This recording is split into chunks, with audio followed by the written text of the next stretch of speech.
Dia shopping yang sengap ya kajing keren cak ini kong hangne haluar kan ka jingjia apa kata ka surak ba lai mukra kende ras ka ban keren haluar kan ka video hangne pila ban iya kita ki artli kali asam ki kali sipai ki blowan ban yang bahe apa kata ka surak ba cak kata ka sor ba lai mukra apa kata ka sor shillong kane ka pen i ya ka jing la bahe bat ka jing isat bado kata haka baki kali ki ban sabar jella kinut ban yang hakering surak cakata ka surak ba wada ki kali ki badena po trai jelaru kinut ban yang haka por baki kali ki laya bon ne ki ya dang ya roi ba ka ba kadang de ka por ki beri bikin lekin wan hendre ki ne ki artli kali asam ki layang bahe ba kane ka long ka ege ka bapin sat ko makala menne ba pen shrai ru namar ba ka pen iya ka jingla he chongki padang ne pila ban yos ngo kham sibet andai ni kong lakran ni kong le batai baka tek kali army cok ketika jel asam ka weken tek lami na po ketika kali na den ketika Hyundai Verna bakala leti jing thit na po dukan bata ka badan po ketika sorba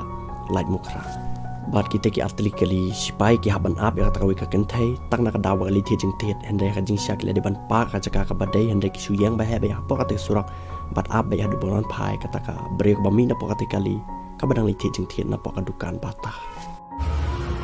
Sipai Bacanaro, this is not Kenya. You feel like we are in the northeast, no? Threatened by the terrorists, by the northeastern people. So at the moment, here I'm live from Lai Mukra, and this is the main road. This is the main road, and this traffic over there, it is caused by that vehicle over there. You all must be seeing the vehicle. See, there's a traffic right now just because of that army vehicle that happens to be a big shot vehicle, and it's parked right in the middle of the street, and the lady that came out of that vehicle went to buy something from Bata right here, Bata. So yeah, my question is, people, look at that vehicle over there.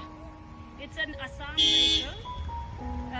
See, 4966 belongs to some bureaucrat person. So yeah, they are causing an unnecessarily traffic here in Lai Mukra. Very nice. Bravo. Jai Hind.